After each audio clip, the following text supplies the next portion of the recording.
So hot right now. So hot right now. So welcome to Marseille and a test of the Kia XCeed. Yes, you heard me correctly, it is the XCeed, which is a crossover version of a 5-door hatchback.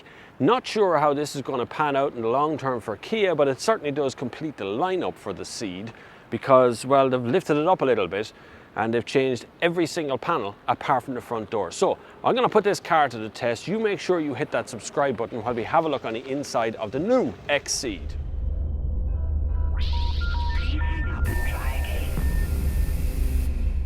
So the interior of the Kia XCeed, is familiar to anyone who's ever driven a Kia. This seat just moves forward when I sit in. The interior here is going to be the same sort of a 10.5-inch screen we've seen in the Kia e-Soul or Soul Electric. And everything else is pretty much familiar layout. 2 cup holders here in the middle, touch screen here in the center, manual controls for the air conditioning, very necessary for today. Steering wheel is a little bit on the thin side for me. I prefer a sort of a thicker feel steering wheel, but everything else remains the same. So when I start it up, which is going to start the air conditioning and it'll start the bongs, no music plays. I didn't hear any music, but it's going to bong for a bit because obviously the door is open. But I do have manual air conditioning on both sides, which has just gone, chill out. Anyway, it's gotten louder. We can leave it louder, it's okay. This beautiful touchscreen in the center has little sweepable bits and stuff that we have. We can have a split screen here. We can show information about all kinds of things. I'm on a sat-nav route at the moment. In front of me here is the first time Kia has done a full digital display, which is very nice. I have to say, very clear, very bright. I do fear what happens when that breaks. And don't tell me they don't break, because they can break, of course they can. But I wonder what happens when it breaks. Do you have to replace the whole digital dash? Or is it just like a fuse or something that goes in the middle of it? Also down here I have heated and cooled seats in this one. No, not always necessary. And then there's a little kind of a wireless charging tray down here, and there's some USB ports, 2 of them, a charging one and a one to drive the Apple CarPlay, and a 12-volt socket. There's no shortage of anything. This car can park itself, but other than that, in here it's just a Kia, fairly unremarkable. There's a lot of optional stuff in this one. This one has actually got a glass roof as well above me here, which sets the glaring sun in on top of me because it's so hot right now. So hot right now. But the rest of the car remains pretty much in that Kia zone without really pushing out beyond it. It's very good, very nice.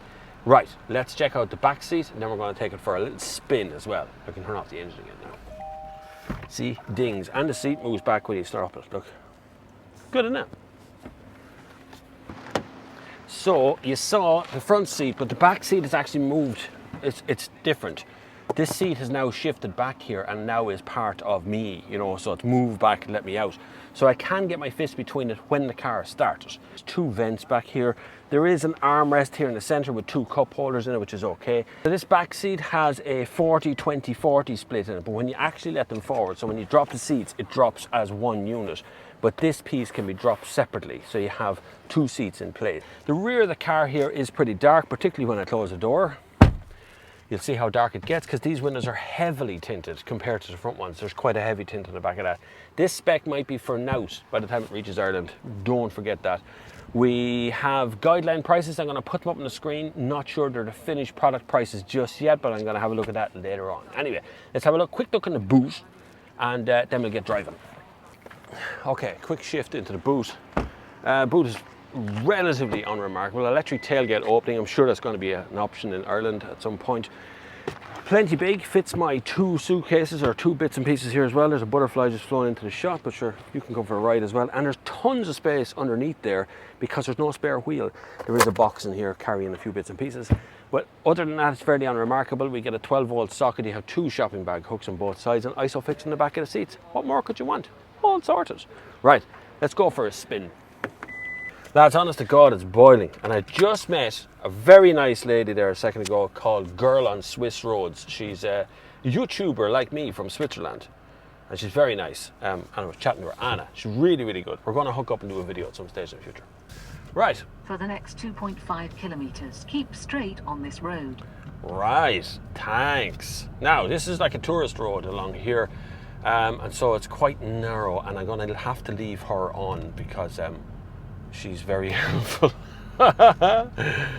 So I'm trundling along here in Marseille. The car itself is actually quite capable. Now, we're not looking at new stuff under the bonnet of this car. We're looking at the standard engines. In Ireland, we're going to get a 1 litre and a 1.6 litre diesel. Now, there's a 1.4 litre petrol that's also available, but I don't think we're going to get it.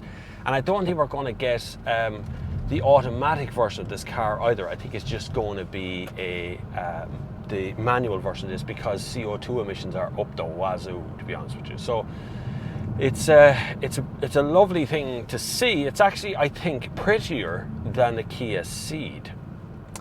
Now, Kia know this, and I'll tell you why. We were sitting in a press conference last night. I'm going to show you a few slides from our press conference that I took with my phone, so don't expect any high quality.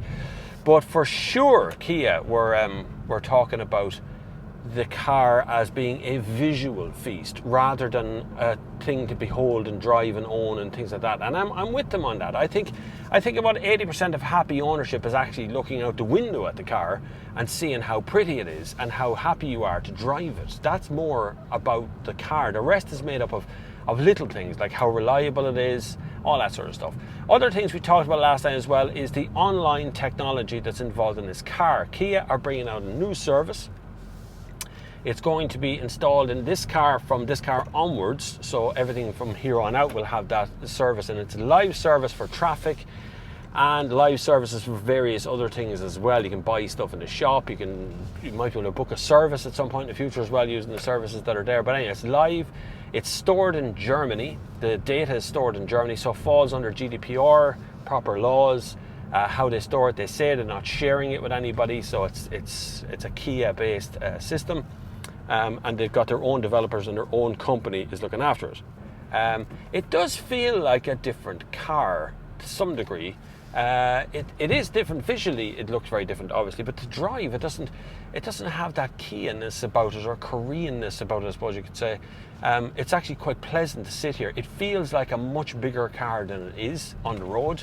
The bonnet, the scoop on the front of the bonnet, I know I'm saying scoop there, but that kind of a bulge they've put in the front bonnet does make the car look different on the outside and feel much bigger in here. Whether I think I would probably buy this if I was in the market for a Kia CEED, a standard Kia CEED, because I actually think it looks prettier than a Kia CEED standard one. Now, Kia has not done a remarkable amount of stuff with chassis or with any of that sort of stuff underneath. This is all familiar gear. If you've ever driven a Kia, you'll feel like you've driven this one before. Realistically, what they're trying to do is create a visual car for you to look at, something you would enjoy seeing out the front door of the house. This is a corner I can drive out the side window on. This is good. So you can see it out the front door of the house and be happy looking at it, and that's exactly the market that they're after. They said it last night, 100%, that's exactly what they want. This is a tremendously crap surface road, but the views are just amazing. So the Kia XCeed will be on sale immediately. Prices I've already shown you up on the screen. I don't have a confirmation of them right now, so I'm just waiting for them to be confirmed as the actual prices, but it will be well priced and probably well spec'd. Expected in your showrooms very soon, not in automatic flavour, so I'm looking forward to a bit of a drive of that car. Now look, if you've come this far into the video, seriously, you should be subscribed to this channel because it's pretty good, and you should subscribe to Girl on Swiss Roads, I'm told. I've never seen a video, but I'm sure she's very good. But definitely subscribe to me. So thank you very much for watching. At this point, you should be hitting the subscribe button. Maybe you check out some of the links down below for more details. But until the next time, I will see you on the far side.